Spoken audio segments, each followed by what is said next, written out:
Middle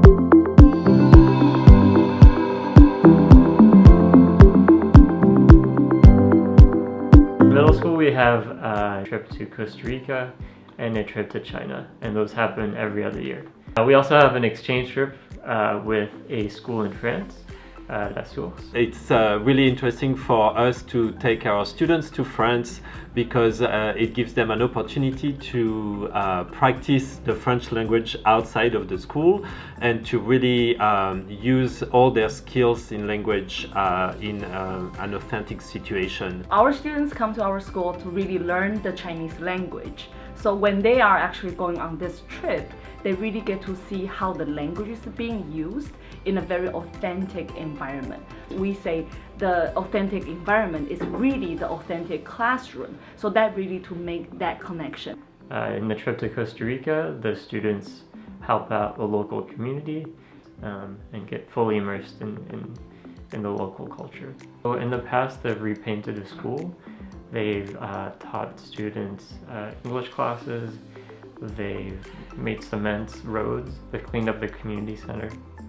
So there's a good variety of projects that they've done. One of the big interests of this trip is really to develop social skills. During those trips, we really ask our students to be autonomous, to be open-minded. They're gonna discover a different culture, a different way of living. So they're gonna experience new foods, different ways of communicating and connecting with people. And really this is the most important part of the trip, I believe.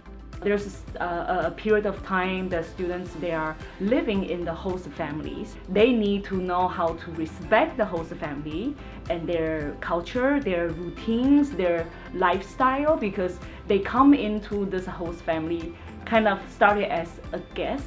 Usually throughout a few days, they became not just a guest, they became really additional kid to the family. They really have to understand a different way of living. They are sometimes out of their comfort zone, and this is really an important part of our trip.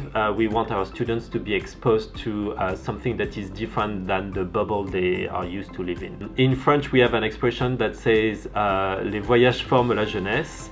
Traveling makes you grow, and I think this is a good example of what happens when somebody travels and develop their personality and really understand them better by being confronted to a different culture.